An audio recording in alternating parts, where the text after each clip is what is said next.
Assalamualaikum warahmatullahi wabarakatuh. Perkenalkan, nama saya Itaul Mutia dengan NIM 2211110004 dari Prodi Kebidanan. Di sini saya akan menjelaskan tentang malpraktik kedokteran dengan kasus salah pemberian obat pada anak.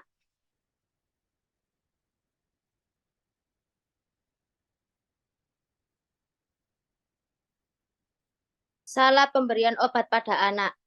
Yang pertama, kasus dan penyebab. Contohnya, Maulana adalah seorang anak berusia 18 tahun, dulunya adalah anak yang menggemaskan dan pernah menjadi juara bayi sehat. Namun, makin hari tubuhnya makin kurus dan organ tubuhnya tidak bisa berfungsi secara normal. Tragedi ini terjadi ketika Maulana mendapat imunisasi dari petugas kesehatan. Diduga korban kuat Maulana adalah korban malpraktek. Maulana kini berusia 18 tahun. Namun, ia hanya bisa terbaring lemah di tempat tidur. Tidak ada aktivitas yang bisa dilakukan juga tidak bisa berbicara. Berat badannya hanya 6,8 kilogram, seperti anak berusia 5 tahun. Bungsu dari 4 bersaudara, anak pasangan Lina dan Adul ini mengalami kegagalan multi organ.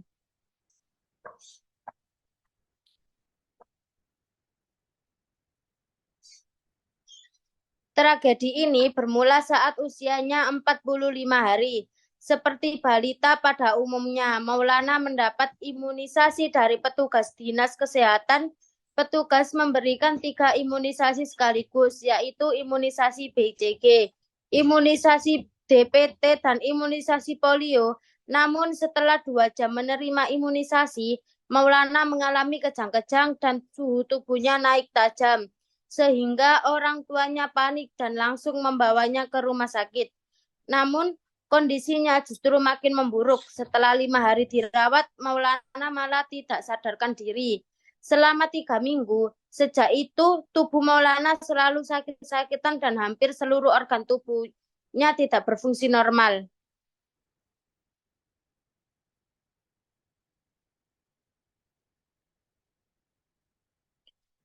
Dokter mendiagnosa Maulana mengalami radang otak. Namun setelah itu, satu persatu penyakit akut menggerogoti kesehatannya.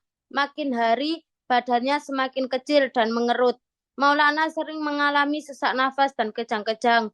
Lina yakin Maulana menjadi korban malpraktek karena beberapa dokter yang merawat Maulana menyatakan anaknya mengalami kesalahan imunisasi. Kini Lina hanya bisa pasrah. Ia merawat Maulana seperti merawat bayi. Saat makan, Maulana tetap harus disuapi. Demikian juga ketika buang air besar dan kencing. Orang tuanya selalu memakaikan popok. Sebelum tragedi itu datang, Maulana adalah bayi yang menggemaskan. Tubuhnya montok dan sangat sehat. Bahkan Maulana sempat dinobatkan sebagai pemenang bayi sehat karena lahir dengan bobot 3,8 kilogram dan panjang 51 cm.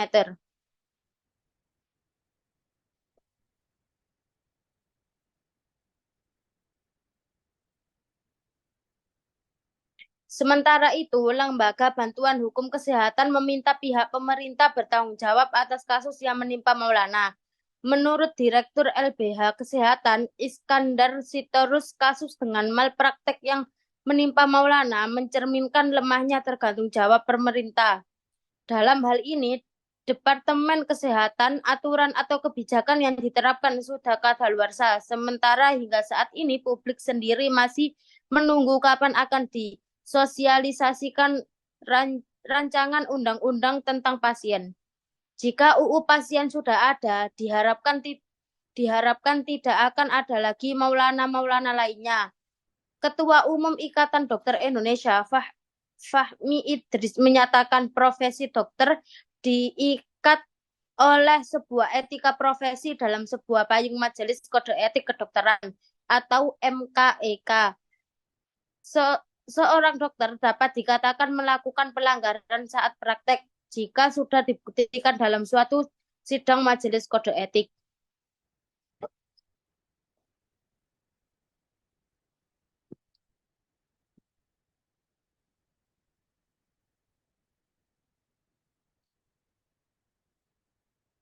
Hukuman yang dijatuhkan Majelis Kode Etik biasanya berkisar pada skorsing praktek, disuruh kembali sekolah untuk memperdalam ilmunya sehingga dicabut izin praktek kedokterannya. Kasus dugaan malpraktek seperti kasus Maulana memang tak sedikit jumlahnya.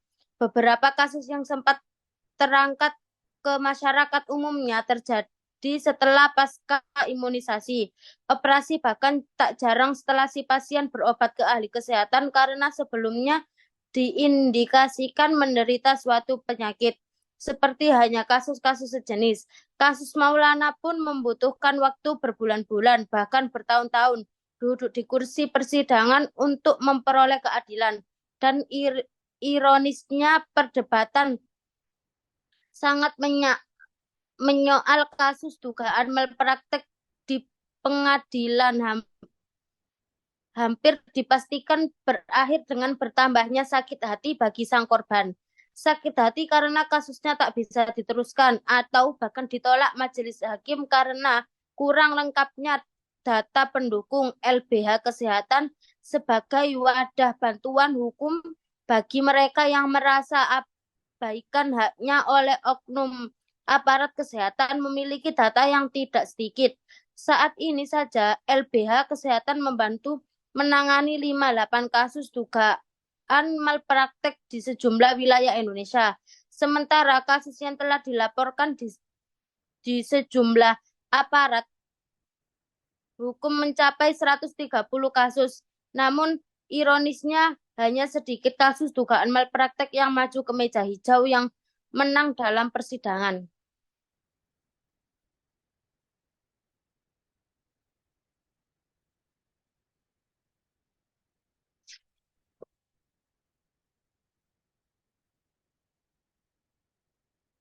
Upaya hukum untuk mencapai keadilan bagi korban dugaan malpraktek kerap berlangsung sejumlah ruang pengadilan, dari upaya hukum pidana, perdata, bahkan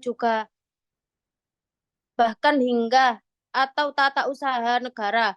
Dari catatan LBH Kesehatan, dari beberapa bentuk tata peradilan tersebut bisa dibilang peradilan perdata lah yang paling memungkinkan seorang korban dugaan malpraktek memperoleh haknya. Sementara tata peradilan lainnya umumnya jauh panggang dari api.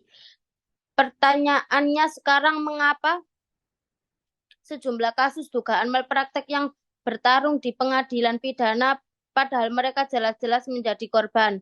Kasus Maulana membuktikan sudah bertahun-tahun Maulana tak punya kuasa saat berusaha mencari keadilan di peradilan pidana. Bertahun-tahun pula Maulana hanya terbentur masalah tidak adanya saksi ahli yang mau hadir dalam persidangan tersebut.